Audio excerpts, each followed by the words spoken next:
Bismillahirrahmanirrahim. Assalamualaikum warahmatullahi wabarakatuh. Pemirsa yang saya cintai, yang saya hormati, anak-anakku yang ada di SMP Negeri 9 Bontang, serta siapapun yang menyaksikan video ini. Alhamdulillahirabbil alamin. Qul huwallahu ahad. Allahus samad. Lam yalid wa lam yulad wa lam yakul lahu kufuwan ahad. Mari kita mensyukuri apa yang Allah telah berikan kepada kita. Kesehatan ini perlu disyukuri. Kalau kita tidak sehat, kita tidak bisa melaksanakan ibadah puasa Ramadan. Kita tidak sempurna dalam sholat yang kita kerjakan. Dan banyak ibadah-ibadah yang lain yang telah Allah berikan kepada kita tidak bisa disempurnakan karena tidak sehat. Olehnya itu, kesehatan yang Allah berikan perlu kita syukuri dengan sebaik-baiknya. Begitupun umur panjang kita perlu kita syukuri dengan terus menambah amal ibadah buat kita. Fa'amma man taqulat mawazinuhu fahuwa fi 'ishatir radiyah. Siapa yang berat timbangan kebaikannya, ringan timbangan keburukannya, fahuwa fi 'ishatir radiyah, maka tempat kembalinya adalah yang menguntungkan, radiyah. Tetapi wa amma man haffat mawazinuhu fa ummuhu hawiyah. Siapa yang lebih berat timbangan keburukannya, ringan timbangan kebaikannya, fa ummuhu hawiyah, maka tempat kembalinya adalah neraka hawiyah. Wa ma adraka ma hiya narun hamiyah. Kita lanjutkan kembali episode kita kali ini tentang kubur, tempat tujuan kita. Kubur ini belum kita bisa dapatkan, tetapi sudah pasti kita akan masuk ke sana.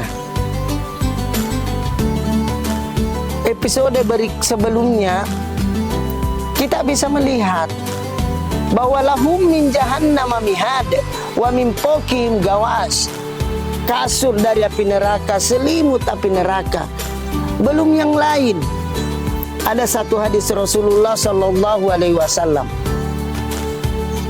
Barang siapa meninggalkan sholat lalu ia mengkodoknya dan dikerjakan di tempat waktu yang lain, maka ia disiksa satu hukum. Satu hukum itu adalah 80 tahun.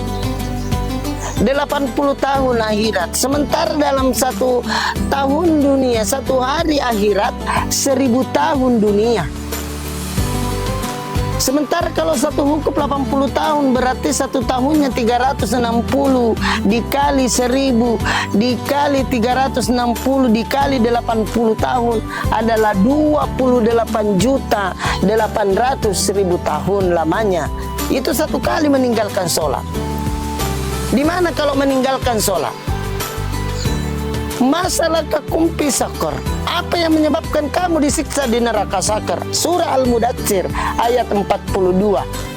Dalam Al-Mudatsir ayat 43, qalu lam naku minal musallin. Dulu ketika di dunia meninggalkan sholat, kadang tidak. Kalau dalam bahasa kerennya bolong-bolong sholatnya. Ini disiksa 28.800.000 tahun. Olehnya itu, kalau ada orang yang mengatakan, dosa apa sih yang paling besar di antara dosa-dosa yang ada yang Allah telah tentukan kepada umat manusia maupun iblis, jin? Dosa terbesar adalah tidak menyembah kepada Allah. Bagi kita orang manusia adalah tidak sholat. Itu adalah dosa yang paling besar.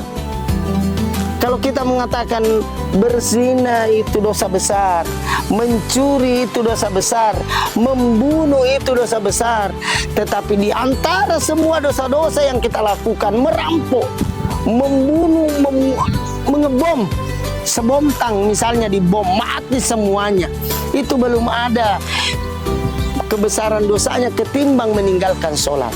Hadirin yang dirahmati Allah Subhanahu wa ta'ala, para pemirsa, mari kita jadikan sholat ini terus kita jadikan momentum.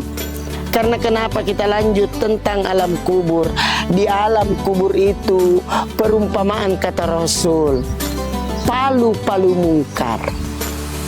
Andai palu-palu mungkar diletakkan, bukan dipukulkan, diletakkan saja.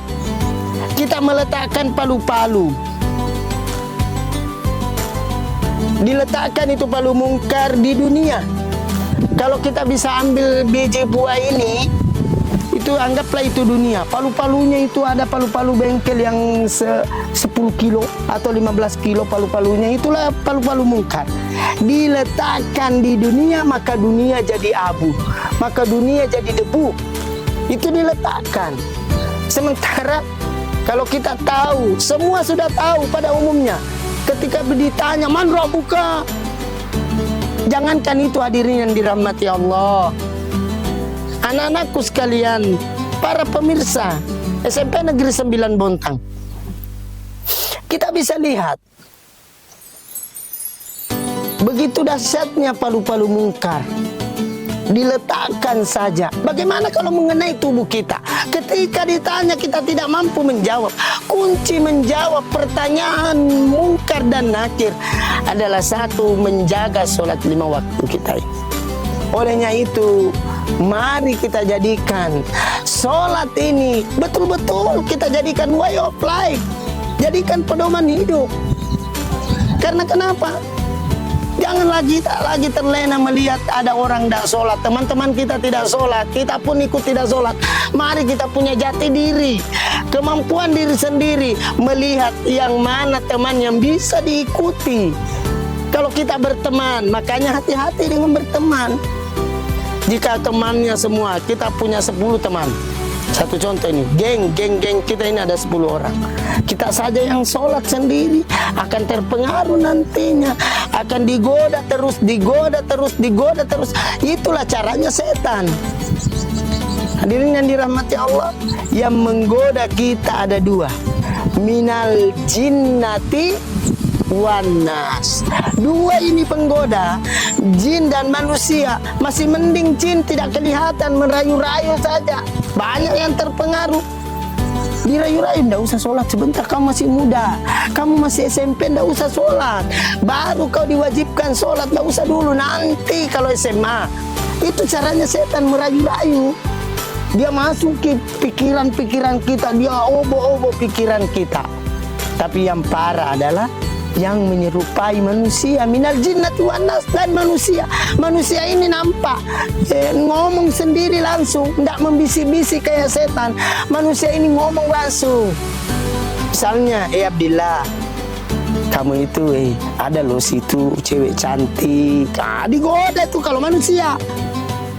Kalau misalnya anak-anak muda, misalnya yang saya ingat namanya Nopal, kamu bulan Ramadan digoda sama ceweknya karena nampak, menggoda terus, akhirnya Syawalia misalnya digoda terus sama laki-laki, akhirnya karena nampak menggodanya. Aku cuma pegang tanganmu deh, sebentar aja, saya pegang aja.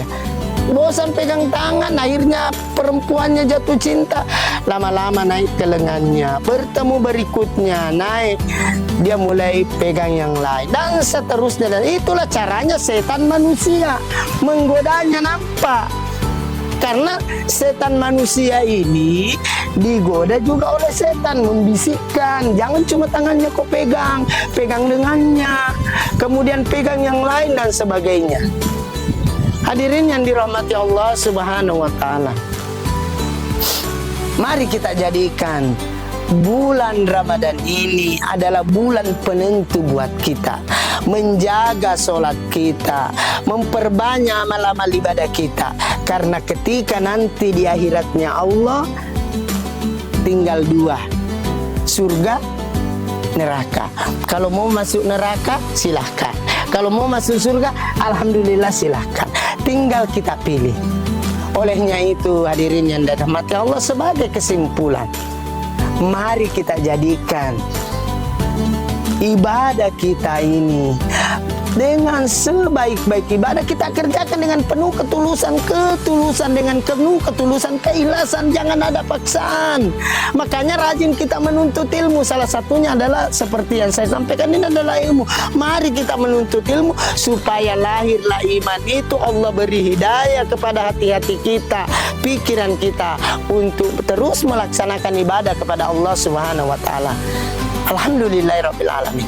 Mari kita tutup dengan doa kifaratul majelis. Subhanallah walhamdulillah wala ilaha illallah wallahu akbar. Subhanallah wa bihamdi, subhanakallahumma wa bihamdika, asyhadu an la ilaha illa anta, astaghfiruka wa atubu ilaik. Wassalamualaikum warahmatullahi wabarakatuh.